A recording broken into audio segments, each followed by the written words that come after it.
Hello viewers, আসসালামু আলাইকুম। দেখতে পাচ্ছেন এই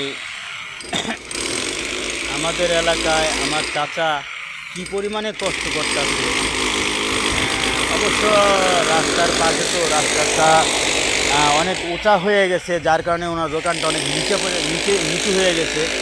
সেই জন্য উনি দোকানটারে খুব আপগ্রেড করতেছে এবং উনি নিজের হাতে যেহেতু কাজে লোক লাগাইলে অনেক খরচা পড়ে যাবে, এত খরচ উনি বহন করতে পারবে না।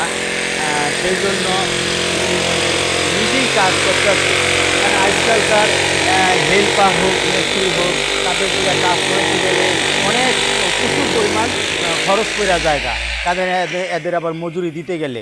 হ্যাঁ, তো সেক্ষেত্রে আমার চাচা নিজে নিজে নিজে কাজ করতেছে। দেখেন, আপনারা দেখেন, মেশিন দিয়ে সে তার পিলার বাঁধতেছে এবং তার দোকান আপডেট করতেছে। আর আসসালামু আলাইকুম ভিউয়ার্স, ভালো থাকবেন।